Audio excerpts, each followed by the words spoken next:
बिस्मिल्लाहिर्रहमानिर्रहीम अस्सलाम वालेकुम। जी साकी आपसे मुखातब है। नाज़रीन, इस वक्त सदनाई बराज पर मैं मौजूद हूँ और ये जो आपके सामने तस्वीर है जो ये है सदनाई मेलसी कनाल की, जो 11,000 क्यूसेक पानी यहाँ से निकल रहा है।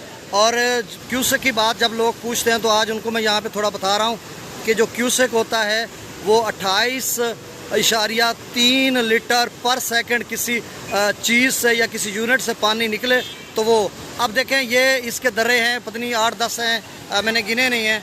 तो इनके दर्रों से 1 सेकंड में जितना पानी निकल रहा है वो क्यूसेक है। 1 सेकंड में जितना निकलेगा वो तकरीबन 11,000 क्यूसेक जो है 1 सेकंड में निकल रहा है। और उसके आप लीटर भी बना सकते हो कि 1 सेकंड में कितना निकल रहा है। तो ये इसका एक क्यूसेक की डेफिनेशन ये हो गई। फिर से मैं आपको बताता हूँ कि 11,300 क्यूसेक की ये कैनाल है। 1 सेकंड में जितना पानी इन तमाम दरों से, दरवाज़ों से जो निकल रहा है, और वो 1 सेकंड में 11,300 क्यूसेक निकल रहा है। तो अब उसको आप जब डिवाइड करेंगे, अपना मल्टीप्लाई करेंगे, लीटर को मन बनाएंगे तो फिर वो जो उसका निकल आएंगे। आप टन बनाएं, मन बनाएं, जितने मर्जी बनाएं। तो ये एक ज़रूरी थी। आज 14 अगस्त का दिन है और ये सब जलाली परचम जो है वो लहरा रहा है, ये देखें।